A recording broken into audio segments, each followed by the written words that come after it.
குழந்தை பாக்கியம் என்பது ஒரு அற்புதமான ஒரு வரம்.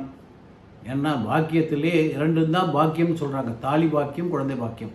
அப்படிப்பட்ட வரமாக இருக்கக்கூடிய அந்த குழந்தை ஒரு கர்ப்பத்தில் இருக்கும் பொழுது அது ஆரோக்கியமாக வளரணும்னு ஒவ்வொரு தாயினுடைய எண்ணம். நியாயமான விஷயம். நிறையா பேர் கேட்டு அதுக்காக ஒரு பதிவு போடுங்க ஐயான்னாங்க. அதற்காக இந்த பதிவு. முதல்ல கர்ப்பவதியாக இருக்கிற தாய்மார்கள் சந்தோஷமாக இருக்கணும், ரொம்ப ஹாப்பியாக இருக்கணும். நீங்கள் எந்த அளவுக்கு மனநிலையில் இருக்கீங்களோ அந்த மனநிலை அந்த குழந்தையும் அதே மனநிலையில் இருக்கும்.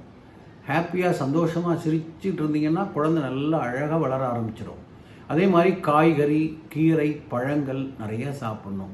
நான்வெஜ்ஜு சாப்பிட்லாம் அளவோட, ஆனால் கீரை, காய்கறி, பழங்கள் நிறைய எடுத்துக்கணும். டேட்ஸ் நிறைய எடுத்துக்கணும். மாதுளம்பழம் சாப்பிட்ணும். அப்புறம் குங்குமப்பூ பாலில் போட்டு, அதெல்லாம் உங்களுக்கு தெரியும்.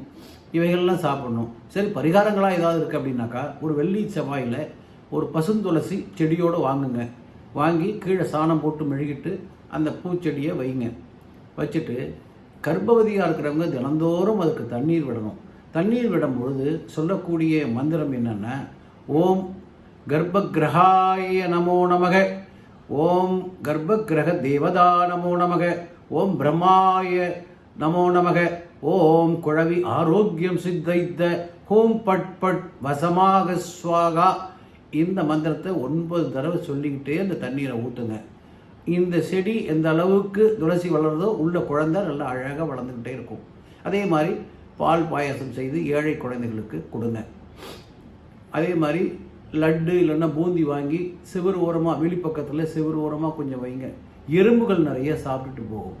அந்த எறும்புகள் சாப்பிட சாப்பிட அதனுடைய ஆசீர்வாதத்தோட இந்த குழந்தை ஆரோக்கியமாக வளரும், எந்த குறையும் இல்லாமல். ஏன்னா கர்ப்பத்தில் குழந்தை நல்லபடியாக வளர்ந்தால் தான் வெளியில் வரும்பொழுது நல்ல அழகான குழந்தையாக ஆரோக்கியமாக இருக்கும். அந்த கர்ப்ப காலத்தில் தாயினுடைய மனநிலைமை ரொம்ப நல்லா இருக்கணும்.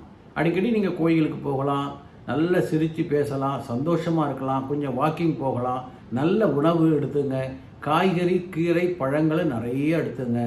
ரொம்ப சந்தோஷமான மனநிலையில் இருங்க. கொஞ்சம் நேரம் தியானம் பண்ணுங்க, இறைவனை வழிபடுங்க. இதெல்லாம் செஞ்சிங்கன்னா உங்கள் குழந்தை உடலில், வயிற்றுக்குள்ளே ஆரோக்கியமாக ரொம்ப கொழுன்னு நல்லா சிறப்பாக இருக்கும். சரிங்களா? இந்த பரிகாரத்தை செய்யுங்க.